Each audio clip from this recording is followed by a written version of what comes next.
Assalamualaikum warahmatullahi wabarakatuh. Selamat pagi anak-anak. Hari ini kita akan belajar materi tentang perpangkatan dan bentuk akar.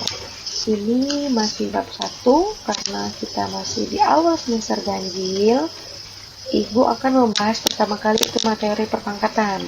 Bentuk akarnya nanti kita bahas setelah kita selesai pada materi perpangkatan. Oke, langsung saja Ibu masuk ke materinya. Pengertian dari perpangkatan. Nah, perpangkatan itu apa? Perpangkatan adalah perkalian berulang dari suatu bilangan yang sama. Jadi bentuknya itu operasinya perkalian dan bilangannya juga harus sama. Bentuk umum dari perpangkatan apa, Ibu? Nah, bentuk umumnya adalah A, N. Apa itu artinya? N adalah eksponen atau pangkat, kemudian A adalah basis atau bilangan pokok. Ingat, yang pangkat itu kita simbolkan dengan huruf N, dan yang di depan huruf N adalah basis atau bilangan pokok, kita misalkan dengan huruf A. Jadi, AN ini dibacanya A pangkat N. Jadi, A pangkat N. Itu dibacanya perpangkatan. A pangkat N ini maksudnya apa? Maksudnya adalah A ini kita operasikan dalam bentuk perkalian berulang. Jadi A dikali A lagi karena harus sama. Dikali A lagi, dikali A sampai sebanyak N. Jadi A ini akan dikalikan sebanyak berapa kali M. Jadi misal kalau N-nya ada 3, berarti A pangkat 3 sama dengan A-nya ada 3 kali. A dikali A dikali A. Selanjutnya, nah ini. Contoh basis dan eksponen dari bilangan berikut adalah kita harus menentukan basisnya berapa dan eksponennya berapa.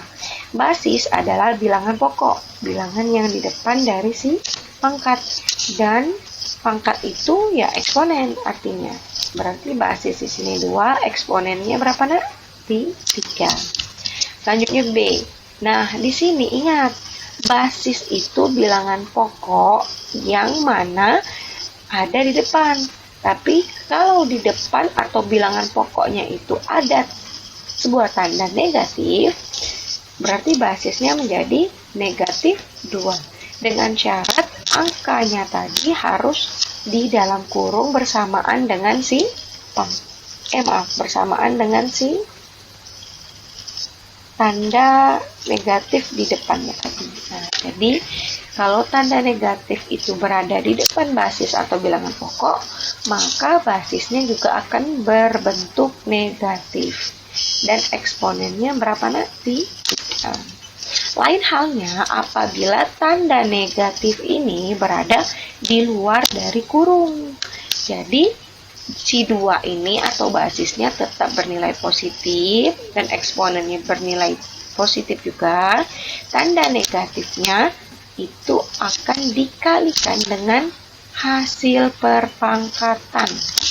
Jadi, kita pangkatkan dulu 2-nya sebanyak 3 kali. Baru kita nanti kalikan dengan tanda negatif. Untuk lebih jelas nanti Ibu kasih contoh lagi. Sekarang kita masuk ke cara menulis perpangkatan. Diketahui perpangkatan adalah perkalian berulang dari bilangan yang sama. Ibu ulang kembali. Kalau perpangkatan itu perkalian berulang. Jadi bentuk operasinya itu perkalian, bukan penjumlahan, bukan pembagian, apalagi pengurangan. Kalau perpangkatan itu bentuknya perkalian yang berulang, bilangannya sama. Nah, di sini Ibu ada min 8 dikali min 8 dikali min 8 sampai 5 kali. Jadi kalau kita menulis perpangkatannya berarti min 8 ini dikalikan berulang sebanyak 5 kali. Basisnya adalah min 8 karena negatif ini berada di depan angka 8 dan tepatnya ada di dalam kurung. Sehingga basisnya menjadi negatif 8. Pangkatnya adalah di 5. Jadi min 8 pangkat 5. B. Nah, ini yang maksud Ibu tadi. Apabila tanda negatifnya itu di luar, berarti basisnya ini bernilai positif. Artinya negatifnya kita keluarkan dulu. Yang di bagian dalam kita beri kurung. Berarti hitung setengah 1/2 ini ada berapa kali? 1, 2, 3. Berarti 1/2 ini ada sebanyak 3 kali. Sedangkan tanda negatif yang ada di depan ini kita kalikan dengan hasil dari 1/2 pangkat 3. Jadi bukan berarti kalau negatif dalam kurung 1/2 dikali 1/2 dikali 1/2 sama saja kalian menuliskan negatif 1/2 dikali negatif 1/2 dikali negatif 1/2 itu tidak boleh, tidak dibenarkan. Karena basisnya di sini adalah tanda positif 1/2. Sekarang kita masuk ke contoh soal. Tapi di sini perlu diingat apabila basis dari suatu bilangan berpangkat adalah negatif, jadi ada basisnya itu di depan basis si A tadi, tanda negatif, berarti ada 2 kemungkinan, pangkatnya itu genap atau berpangkat ganjil. Kalau dia pangkatnya genap, maka akan hasilnya positif. Tapi kalau pangkatnya itu ganjil, hasilnya akan negatif. Tentukan hasil dari perpangkatan berikut. Ibu ada angka 4 pangkat 3, berarti 4-nya kita kalikan sebanyak 3 kali. 1, 2, 3. Berarti 4 dikali 4 dikali 4. Hasilnya 64. Selanjutnya nomor 2. Negatif 7 pangkat 2. Jadi negatif 7-nya ada 2 kali. Jadi min 7 dikali min 7 sama dengan 49. Nah, sekarang negatif 1/2 pangkat 3. Negatifnya berada di luar. Nah, itu negatifnya berada di luar. Otomatis pada saat kita operasikan, negatifnya juga harus ada di luar. Yang di dalam kurung itu adalah 1/2-nya yang kita kalikan sebanyak 3 kali. 1/2 dikali 1/2 dikali 1/2. Berarti negatifnya tetap kita keluarkan di depan. 1/2 kali 1/2 kali 1/2 adalah 1/8. Jadi negatif ini kita kalikan dengan 1/8 menghasilkan negatif 1/8. Sekarang Ibu minta tuliskan penjabaran dari perpangkatan berikut. Jadi nanti ada bentuknya itu pangkat, kita jabarkan juga. Nah, seperti ini. A pangkat 7, berarti A-nya ada 7 kali. 1, 2, 3, 4, 5, 6, 7. Berarti A-nya ada 7 kali. Kalau misalnya min 5 pangkat 4, berarti min 5-nya ada 4 kali. Di sini bedakan, Nak. Kalau yang ditanya hasil, maka perpangkatan tadi yang setelah kita perkalikan harus kita operasikan, berarti harus kita kalikan semua baru mendapatkan hasil. Tapi kalau diminta hanya penjabaran, tidak perlu dicari hasil, tapi hanya dijabarkan saja berapa kali perpangkatannya atau bilangannya berulang. Sekarang kita masuk ke sifat-sifat operasi bilangan berpangkat. Jadi ini kita masuk ke bilangan berpangkat bulat positif. Ingat, pangkat bulat positif. Bilangan bulat dimulai dari yang negatif masuk, 0 masuk, dan yang positif juga masuk. Nah, di sini untuk yang pertama, A pangkat M dikali A pangkat N sama dengan A pangkat M ditambah N. Jadi, apabila operasinya bentuknya perkalian, maka pangkatnya harus ditambah.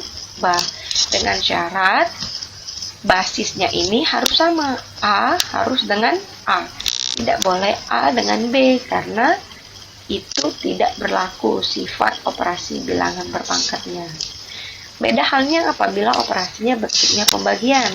Kalau bentuknya pembagian, maka operasi perpangkatannya harus kita kurangkan.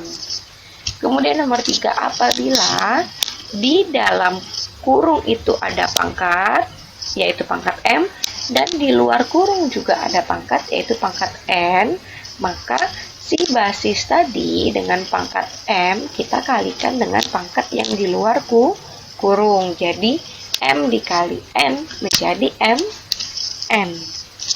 Ingat, kalau dibatasi dengan kurung berarti pangkatnya kita kalikan. Kemudian nomor 4, AB pangkat M. Nah, di sini berarti M ini milik si B dan juga milik si A. Jadi A pangkat M dan B juga pangkat M. Selanjutnya yang nomor 5 adalah yang di dalam kurung bentuknya pecahan. Pecahan A per B dengan pangkatnya M. Jadi M ini sama saja seperti nomor 4. M ini milik si A dan M juga milik si B. Kita tuliskan A pangkat M dibagi B pangkat M. Nilai B tidak boleh sama dengan 0. Apabila sama dengan 0, maka hasilnya tidak terdefinisi. Sekarang Ibu kasih contoh untuk lebih jelas lagi. Kalau dia bentuknya perkalian, berarti pangkatnya kita jumlahkan. 2 pangkat 2 dikali 2 pangkat 5. Berarti basisnya sama, 2, kita tulis 2. Pangkatnya kita jumlahkan. 2 ditambah 3. Jadi 2 pangkat 5 sama dengan 32. Tapi beda halnya apabila basisnya beda. Dan seperti contoh ini, X kuadrat dikali Y kuadrat. Berarti X dan Y basisnya berbeda. Yang satu X, yang satu Y. Jadi hanya kita kalikan seperti biasa. Berarti X pangkat 2, Y pangkat 2. Selanjutnya nomor 2, Ibu kasih contoh apabila dioperasikan dengan bentuk pembagian. Basisnya harus sama, pangkatnya, ini maksudnya 4 pangkat 3 dibagi 4 pangkat 2. Jadi ketika 3 dikurang dengan 2, maka menghasilkan 1. 4 pangkat 1 ya, 4. Nomor 3, pangkatnya ada di dalam kurung dan di luar kurung. Jadi ingat, basisnya tetap kita tulis, tapi pangkatnya yang kita kalikan. 2 kali 2 sama dengan 4. Jadi 3 pangkat 4 sama dengan 81. Dan juga berlaku dengan X. X ini belum diketahui angkanya, tapi dalam bentuk variabel. Jadi kita kalikan juga. 3 dikali 2. Jadi X ini pangkatnya 6. Selanjutnya apabila kedua-duanya yang ada di dalam kurung ini mempunyai nilai M pangkatnya. Jadi A pangkat M dan B pangkat M. X ini berarti milik pangkat 3 dan Y juga milik pangkat 3 karena 3 berada di luar kurung dari si X dan Y. Berlaku juga dengan ini. X, Y pangkat 2, kedua-duanya ini dipangkatkan dengan 3. Jadi X ini dapat pangkat 3, jadi X pangkat 3, dan Y, awalnya Y pangkat 2, karena di luarnya ada pangkat juga, maka pangkat 3 dikalikan dengan 2, jadinya Y-nya pangkat 6. Hasilnya adalah X pangkat 3, Y pangkat 6. Kemudian nomor 5, A per B pangkat M, berarti A-nya mempunyai pangkat M dan B juga mempunyai pangkat M. Lanjut kita masuk ke contoh. Berarti 3 ini pangkat dari A pangkat 2 dibagi B pangkat 3. Otomatis 3 ini masuk ke A dan masuk ke B. Jadi 3 dikalikan 2 dan 3 dikalikan 3. A menjadi pangkat 6 dan B menjadi pangkat 9. Karena 3 kali 2 6 dan 3 kali 3 9. Selanjutnya adalah seperti ini.